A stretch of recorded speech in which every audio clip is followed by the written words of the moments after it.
Hello, friends. My name is Anudh Mishra, and I am a second year MBBS student at AIIMS Bhuvneshwar.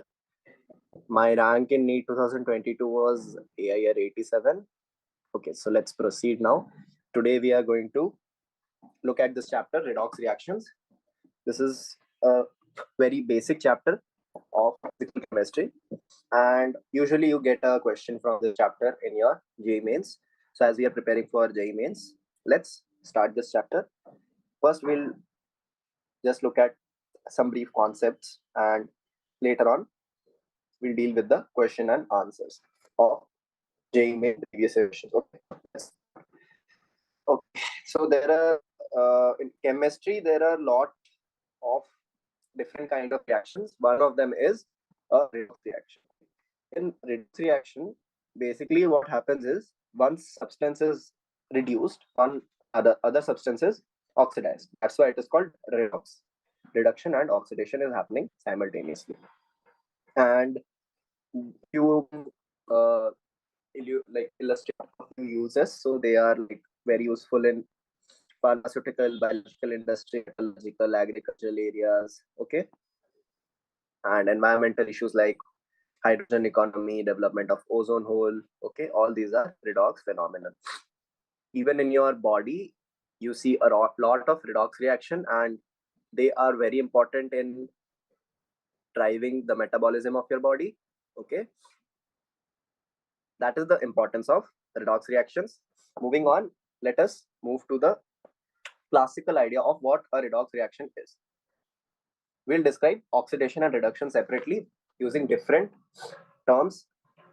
We will see how they were defined in the course of time. Okay, so initially the term oxidation was used to describe the addition of oxygen. Simple. Okay, oxidation is addition of oxygen, right? And the major reactions which used to fall in this category used to be the combustion reaction, because oxygen is major constituent of atmosphere. So combustion was happening simultaneously in the presence of air, and these reactions were the part of oxidation reaction. They were the examples, good examples. Then there are some other examples. Okay, here which is getting oxidized? These two, magnesium, sulfur. Okay, these are getting oxidized because oxygen is being added to them. Here CH4 is getting oxidized because oxygen is getting added to it. Similarly, this reaction won't get oxidized. This is oxidized. In the reaction, what extra thing is happening? We can see in these two reactions, hydrogen is being removed from the central atom and oxygen is being added. Okay. For example, look at the methane case. Hydrogen is being removed, oxygen is being added. But in the H2S case, no oxygen is added to the central atom, but hydrogen is still being removed from the central atom. And yes, sulfur is getting oxidized. Okay, sulfur is getting oxidized. So we add the term removal of hydrogen from a compound, and scope of the term oxidation has broadened. Okay, this was the second point. Everyone realized this and they added this extra point in the definition of oxidation. Then, as the knowledge of chemists grew, they extended the term oxidations for reactions that are similar to the above reactions, which do not involve oxygen but other electronegative elements. For example, addition of fluorine, chlorine, sulfur to elements like magnesium. So what is happening? A highly electronegative element is being added to an highly electropositive element. Magnesium is an electropositive element. Fluorine, chlorine, sulfur, these are electronegative elements. So you add one more point to the definition of oxidation. Okay. And to the term oxidation, adding all these points, we summarize how we define oxidation. We define it as addition of oxygen or electronegative element to a substance, right? Or removal of hydrogen or electropositive element from a substance. For example, removal of electropositive substance, you can see in this example, you are to this iron, ferricyanide ion, okay, ferrocyanide ion. you are removing one potassium. K4 से K, it is becoming K3, right? Here 4 potassium are there, here 3 potassium are there. You have removed a potassium, and potassium is an electropositive element. So iron is getting oxidized here. Plus 2 say it is getting oxidized to plus 3. Okay. Anyways, we'll define the term oxidation number later, but still you can assume that if an electropositive element is removed, that is meaning, the meaning is it is getting oxidized. This is oxidation. Let's come to exactly the opposite of oxidation. Earlier reduction was defined as hydrogen to a particular compound or element. But as the scope for definition of oxygen grew, similarly, people started defining reduction using various other terms. One of them was, as you saw for oxidation, they included the removal of oxygen, then they included the electronegativity, and the compounded formula or compounded definition is removal of oxygen or electronegative element, otherwise action of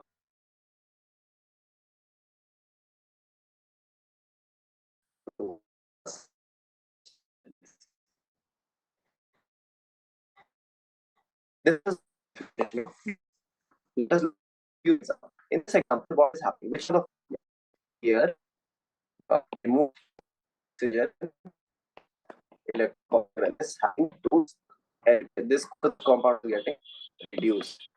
And next example, you can see that again move an electronegative atom. Iron is giving up chlorine, iron is giving up a chlorine atom, and iron is getting FeCl3 is getting reduced. Okay, we don't say that iron is getting reduced. Definitely iron is the central atom here, but we call it the reduction of the whole molecule of FeCl3. Okay, because otherwise we won't be able to account for complex ions, complex compounds. Okay, that is why we never define oxidation reduction for a particular element in the compound. We define it for the compound as whole. Otherwise, there are a lot of problems that will arise. For example, I just told you, you won't be able to account for coordination compounds, complex compounds. Even you won't be able to explain the phenomenon of disproportionation reactions. Got it? We'll cover all of this, don't worry. But I'm just telling you why you should not assign oxidation to a particular element in a compound. If an element is getting oxidized in a compound, then the whole compound is called to be oxidized, right? Or reduced. Moving on to the next example. Look at this example. Here, you are adding hydrogen. So this is an example of addition of hydrogen. And the fourth one is, you can see you're adding a Hg plus, okay, which is also an electropositive element. So addition of electropositive or hydrogen or removal of electronegative and or oxygen is called reduction. And if both of them are happening simultaneously, the word redox is used. Okay, so we have defined the basic, we have formulated basic definitions for oxidation and reduction. We have given out composite definitions. The only thing that is left now is looking at the application of redox action. See, yes, applications and examples are different.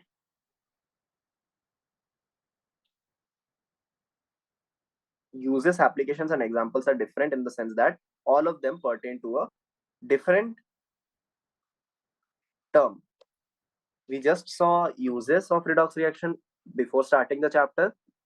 Right now, we are going to see application, and we have been seeing examples all along the terms. Right. Moving on, redox reaction in terms of electron transfer reactions. Here we are going to define the oxidation number. So basically, if a substance is getting oxidized, This thing is not visible. Anyways, I'll just write it down here for you.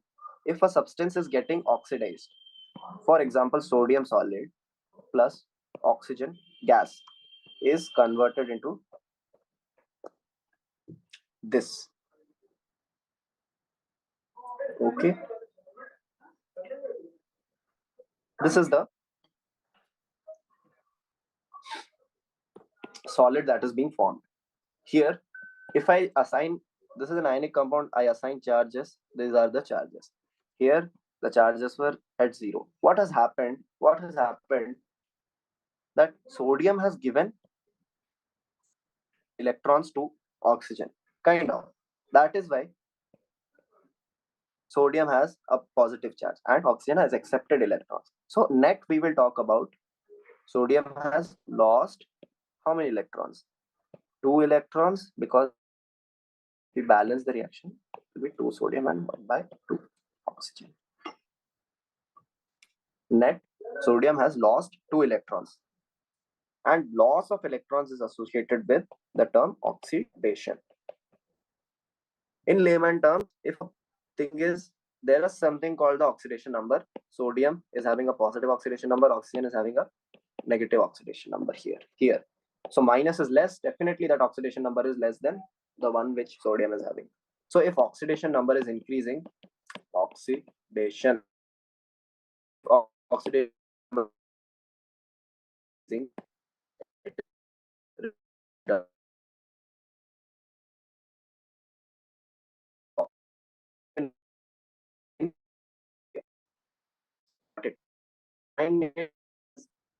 of electron terms of transforms.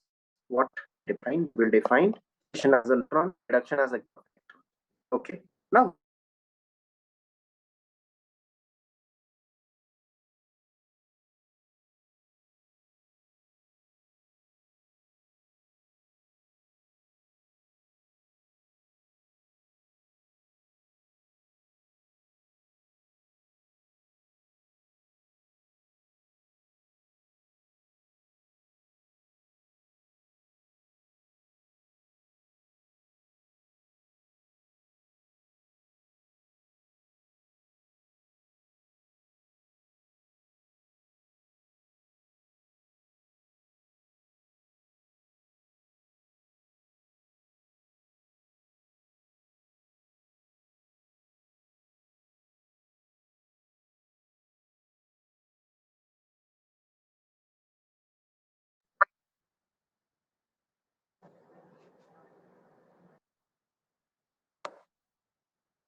Recording in progress.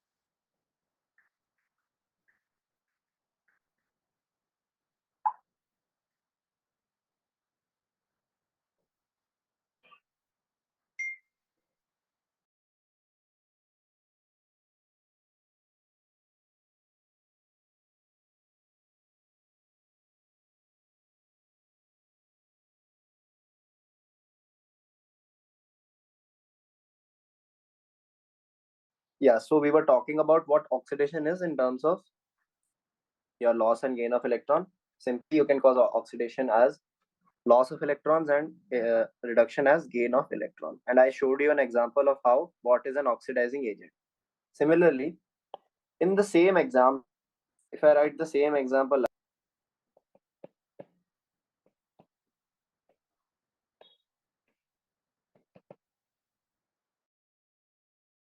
and I'm seeing that oxygen is getting, it is gaining 2 electrons. It is gaining 2 electrons. So oxygen is getting reduced here. And in order to reduce oxygen, something has to get oxidized. It's the thing which is getting oxidized. Here it will be called, it is, as it is reducing oxygen, it will be called, the definition of oxidizing and reducing agent comes as to be, oxidizing agent is the acceptor of electron, reducing agent is the donor of electron. We have defined the 4 important terms which you'll use during your redox reaction. Let's move competitive electron transfer.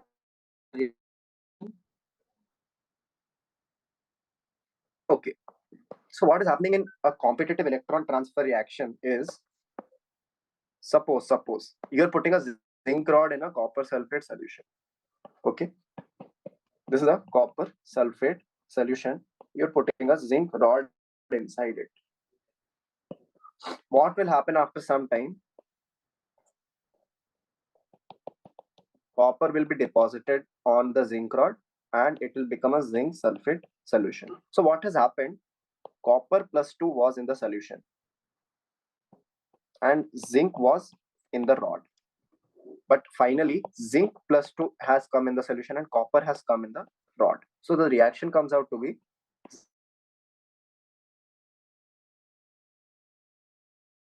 plus copper. So what has happened is your copper has accepted electrons from zinc. Zinc has lost 2 electrons. Copper has gained 2 electrons. And zinc has lost 2 electrons, which means zinc has been oxidized. Copper ion, copper plus ion has been reduced. So which is the oxidizing agent here? Zinc is the reducing agent because it is reducing copper. Copper ion is the oxidizing agent because it is oxidizing the zinc. Why does it happen? Why doesn't the reverse happen? Like, why can't copper reduce zinc? It can't happen because there is a series of metal activity. It is a metal activity series and or an electrochemical series which works as this. Zinc has a more powerful effect over copper. Copper has a more powerful effect over silver. So if there is a silver ion in front of copper, you add copper. In the solution, you will find copper ions and silver will be deposited as the metal. Silver will be deposited. Basically silver is better at gaining electron from copper. A silver ion is better at gaining electron from copper. A copper ion is better at gaining electron from zinc. Zinc may be better at gaining electron from some other ion, right? Suppose sodium ion. Sodium is there, it is added to zinc ions.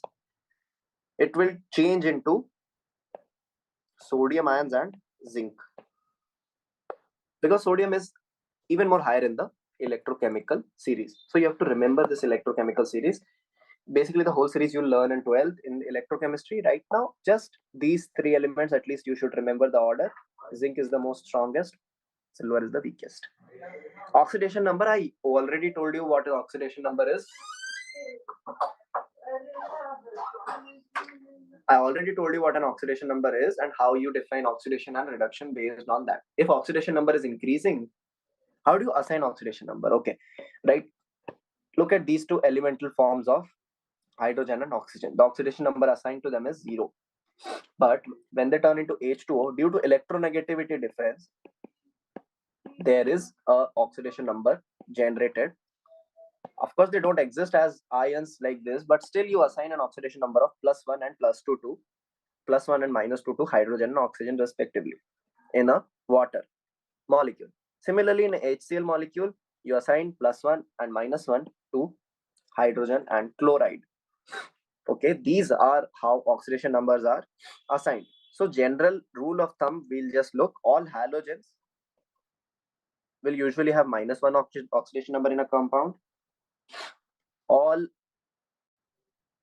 alkali metal will have +1. Alkaline earth metals will have +2. Oxidation usually will have -2. Okay, and apart from that, what else? Hydrogen will have +1. Carbon will usually have +4. But no need to remember, nitrogen will usually have -3. Carbon can have +4 or -4 also. So carbon is versatile. That's why you have a different branch known as organic chemistry for it. But these things you can remember. Halogen -1, alkali +1, AEM +2, oxygen should be -2, hydrogen should be +1, nitrogen should be -3. These are common oxidation number exhibited by elements. Okay, they are stated here also. All elements in the free or uncombined state, oxidation number is 0. So oxygen, chlorine, ozone, P4S8, sodium, magnesium, aluminium, hydrogen gas all have 0 oxidation number. Second point says ions composed of one atom, oxidation number is equal to charge on the ion. For example, Na plus ion has +1 oxidation number, magnesium +2 has +2, Fe plus has +3, chloride has -1, oxide has -2, and so on. Oxidation number of oxygen in most cases is -2. However, you have peroxides where oxidation number is -1. You have superoxides, okay, where oxidation number is -1/2 for an oxygen. Okay, there is some there in compounds with fluorine, as fluorine is the only element which has higher oxidation which has higher electronegativity than your oxygen atom. So in compounds with fluorine, oxygen shows positive oxidation number. For example, in oxygen difluoride and dioxygen difluoride, OF2 and O2F2, the oxidation numbers are +2 and +1 because the minus oxidation number is given to fluorine because it is more electronegative. It will attract electrons from oxygen rather than oxygen being able to do the same. Then oxidation number of hydrogen is +1, but in compounds containing metals, hydrogen will have -1 oxidation number. For example, these compounds. Fluorine always have -1 oxidation number. Other halogens have -1 to +7. Anything. Then algebraic sum of all oxidation number of all the atoms in a compound must be 0 if it is neutral. But if it is charged, then it must be equal to the charge on the compound. So these are the small points about oxidation number which you should remember. We have yet more complicated definition of oxidation, reduction, oxidizing agent, reducing agent, and redox reactions now. Here we will define oxidation as increase in oxidation number, reduction as decrease in oxidation number, oxidizing agent as a reagent which will increase the oxidation number of the given substance. Reducing agent is a reagent which lowers the oxidation number of a given substance. Redox reactions are reactions which involve change in oxidation number for the interacting species. Types of redox reactions, we'll cover this in a moment. Before that, let us move to how you calculate the oxidation number, how you balance the redox reaction. This is a bit more important. So we should cover this as so that the total ionic charges of reactants are equal. For acidic solution, use H+. For basic solution, use OH-. Number of hydrogen atoms in the two sides equal by adding water molecules. You are done with your first method of balance. So there are 5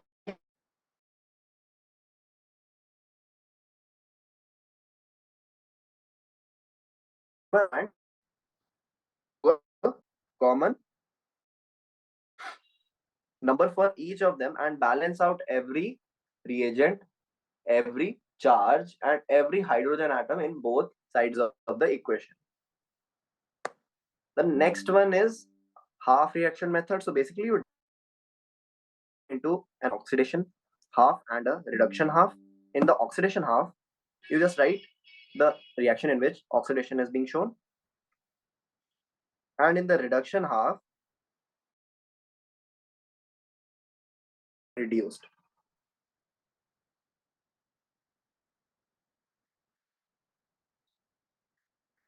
See, the first step is you divide them. You separate the equation into half reaction. Of course, you have to produce the reaction in ionic form. Then you separate the equation into an oxidation and a reducing half. Right?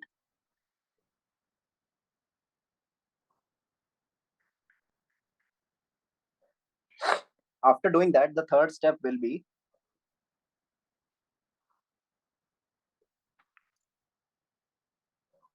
balance the atom other than oxygen first and hydrogen. Other than oxygen and hydrogen.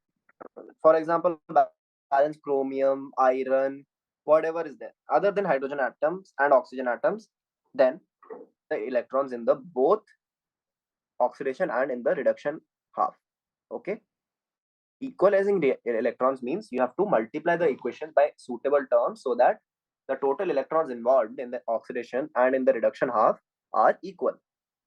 Therefore, to equalize the number of electrons in both half reaction, we'll multiply the oxidation half by 6 and write it as this so that the electrons are equal. Then you add the two half reactions and achieve the overall reaction and verify them. Okay, with displace hydrogen from cold water. Then some less active metals such as magnesium and iron will displace oxygen from hydrogen from steam only. But many metals which are like very less reactive cannot displace hydrogen at all. Okay. Before that, there are some metals there which are only examples are zinc, magnesium, iron. See, magnesium and iron are falling in both categories.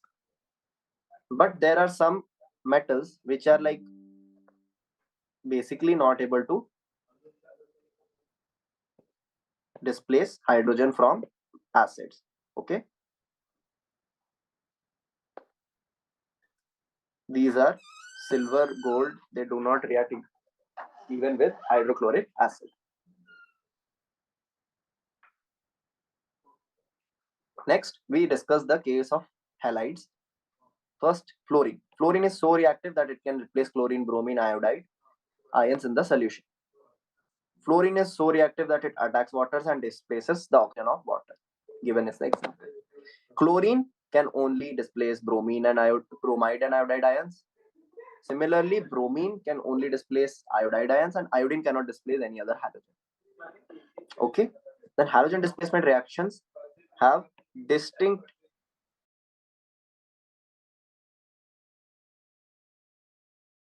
this. Fourth one is disproportionation. In disproportionation, what is happening? There is a compound. Okay. There is an element in that compound. This same element is getting oxidized and the same element is getting reduced. So it is not one compound. It is the same element in a compound which is getting oxidized and reduced. Giving an example here is H2O2. Here, oxygen in the compound of H2O2 is getting oxidized and reduced at the same time. So it is getting reduced to water and it is getting oxidized to oxygen gas. -1 to 0 and -1 to -2. So both oxidation and reduction are seen.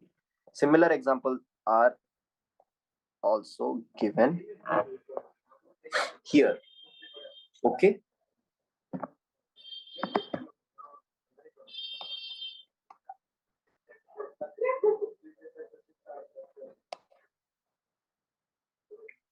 Paradox of fractional oxidation number. They have given a brief account of why some oxidation numbers usually come in fractions.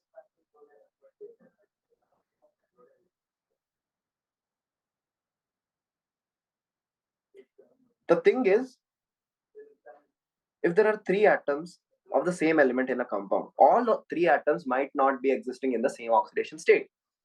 That is why when you divide or try to find out the average oxidation state, it comes out to be in fraction. Take the example of suboxide. Here, the charge on each carbon comes to be 4/3, even though it is +2, 0, and +2 on the carbon 1, carbon 2, carbon 3. But if you look at the molecule from outside as a whole, you will just notice that there is a +4 charge on the entire compound. Attributing that charge to 3 carbons, you get average oxidation number of +4/3 on each carbon, where in fact the structure of carbon suboxide explains the fractional oxidation number really, really well. Good.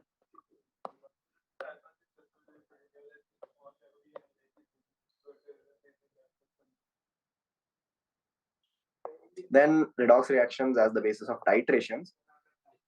They give you three situations, okay, how you can use redox as detecting the endpoint in a titration.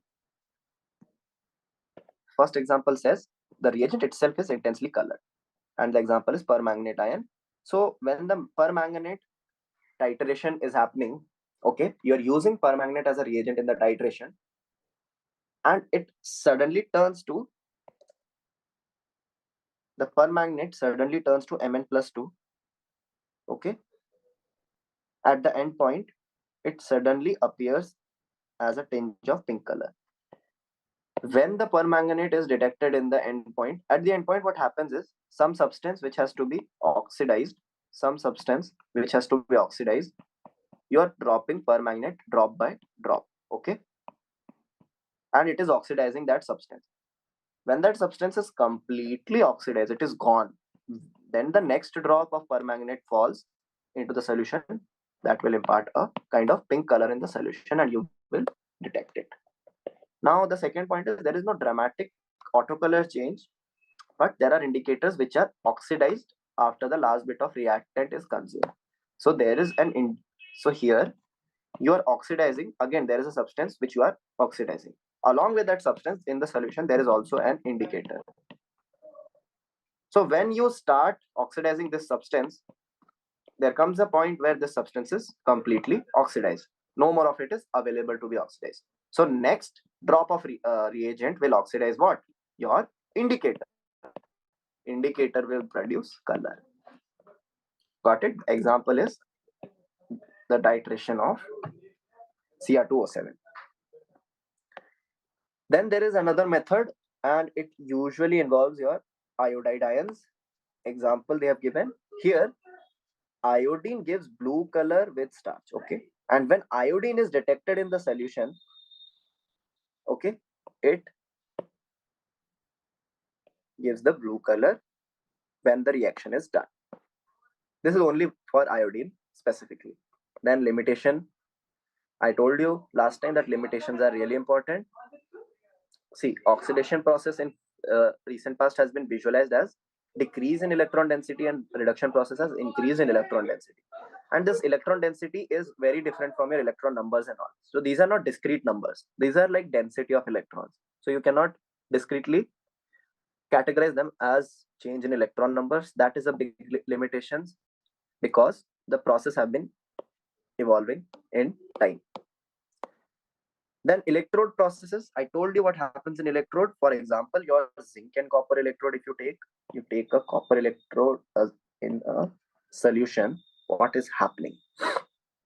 Okay, the observation is transfer of electrons from zinc to copper.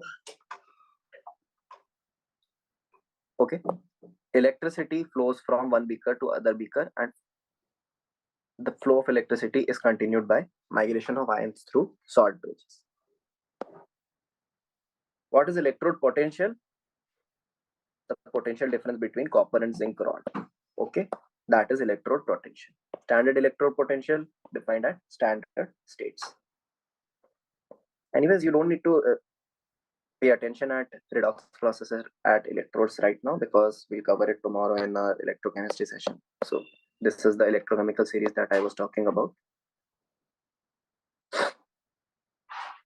You can see that fluorine is lowest here and lithium is on the top. Zinc is somewhere here, copper is somewhere here, silver is here, sodium is here. So increasing oxidation power. I've drawn the arrow and you can take a screenshot or save it. Yeah, go ahead and take a screenshot.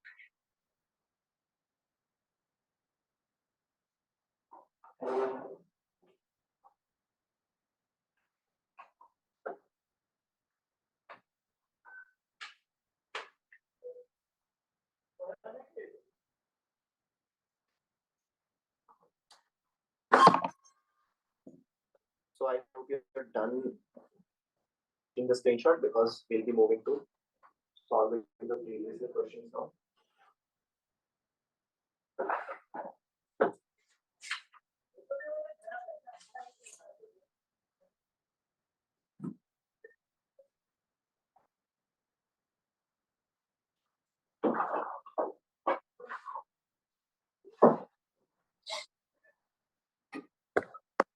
Okay, guys. So the first question, these are JEE-Main 2023 January shift. The first question says 5 gram of NaOH dissolved in water to prepare a 450 ml of solution. Now, what volume of this solution would be required to prepare a 500 ml of 0.1 molar solution? So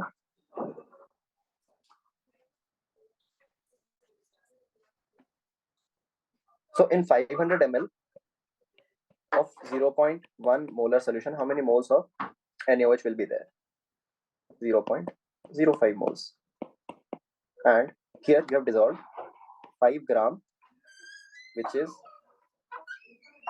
how much mass? 20. 5 by 40 moles in 450 ml. So 5 by 40 moles is present in 450 ml. Therefore, 0.05 moles will be present in how many ml? That is 450 divided by 540 into 5 by 100. So, yeah.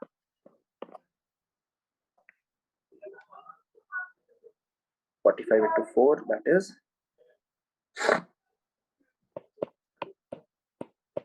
the answer is 180 milliliters. Next, which will undergo deprotonation most readily in basic medium? See, this is basically a concept of your organic chemistry, but still I'll try to figure something out here. Here, after deprotonation, there will be a negative charge here. So the negative charge will be stabilized with, it should be stabilized with resonance with your oxygen, these oxygens, okay? Now, all of them have two oxygens bounded with a double bond. So yeah, that is equal. But what is different is the number of O methyl attached. So most easily deprotonation will be seen with the least number of methyl, because when you deprotonate it, there is a partial positive charge here, and this partial positive charge is also stabilized by this lone pair on the oxygen. So the more number of O-methyl, the more stable this ion is. So yeah, we will say B is the most readily which will be deprotonized. Okay. The density of an acid is 1.21 kilogram per liter. They are asking the volume of its solution required for complete neutralization of this much ml of NaOH. Right? So this is a neutralization solution. Equalize the number of equivalents and you'll get a, and this is a monobasic, so it will be basically equalizing the number of moles. Let us equalize. So they have given a density and molar mass is there. How much moles do you need? Let's see. 25 by 1000 into 0.24. This many moles you need. And in 1 liter, how many moles do you have? 1210 divided by 24.2. This is there in 1 liter, which is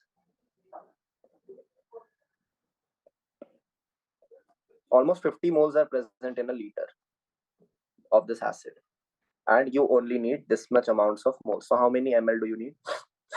You need,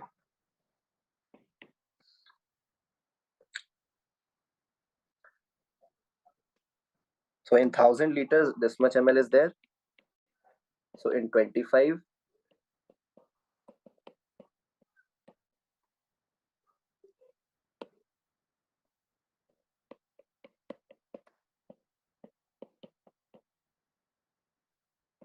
so 0.3, or sorry, 330 into 10 to the power minus 2. That is the answer.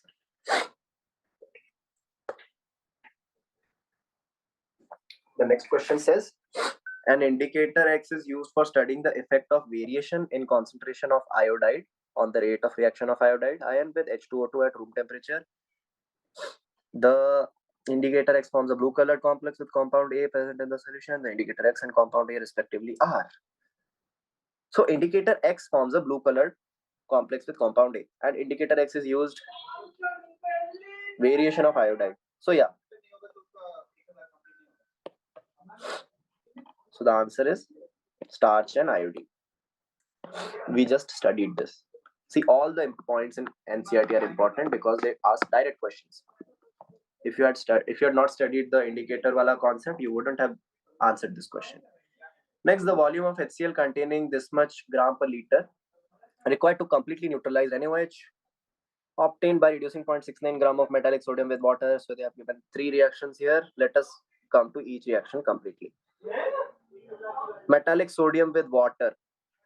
So sodium plus H2O gives NaOH. So 0.69 gram will give how many moles? 35.5. Okay, these many moles of NaOH we have with us, and to neutralize these many moles of NaOH, how much volume of this HCl will be required? So in 1000 ml, how much moles of HCl is there? 36.73 upon 36.5, or 2 moles of HCl are there in 1 liter in 1000 ml. So for how many, for how many mole do you need? You need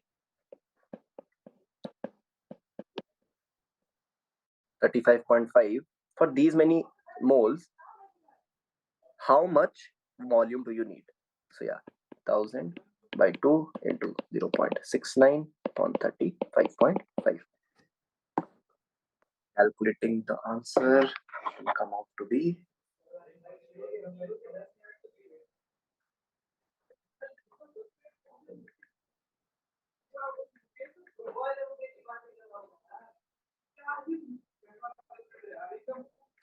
it is 9.71 milliliters. Then the number of electrons involved in reduction of permanganate to manganese dioxide. So KMnO4, manganate is in +7 to MnO2. Here it is in +4. So number of electrons involved is 3. Okay. KMnO4 oxidizes iodide ions in acidic and neutral or faintly alkaline solution too. So in acidic, it oxidizes iodide to it will completely oxidize iodide to the most possible, IO3 minus. And in neutral or faintly alkaline solution, it will oxidize it to IO. This is the answer. Right. Question number 8 says, just a second, guys.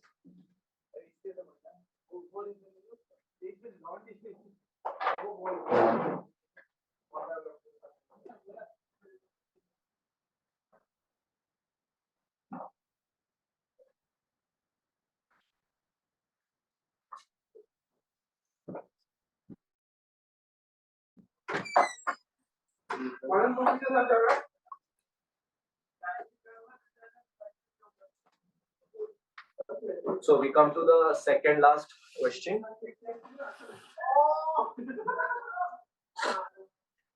Which says 25 ml of an aqueous solution of KCl was found to require this much amount of AgNO3 solution.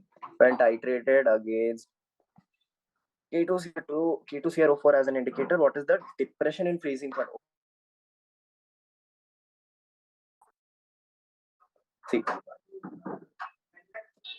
they have asked for depression of freezing point, so we have not yet studied this chapter. So I think this question is a bit difficult to ascertain right now. Okay, so we'll just move to the next question. Assertion says an aqueous solution of KOH went for volumetric analysis and its concentration should be checked before use. Because on aging, KOH absorbs atmospheric CO2. Yeah, see, KOH is a really good hygroscopic compound and it absorbs moisture and CO2 from the atmosphere. They have said the absolutely correct thing. It is a hygroscopic structure which will absorb moisture, and yeah, therefore the answer is both are correct, and assertion reason is the correct explanation of your assertion, right? So third is the correct option. So yeah, guys, we are done with this chapter. It was a really small chapter. The application of this chapter will be seen in electrochemistry, your 12th grade chemistry chapter, and we'll be covering it soon.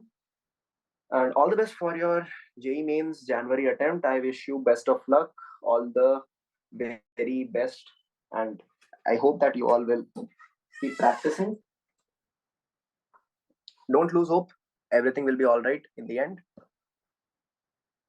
So all of you have a nice evening. I'll take your leave. Good night.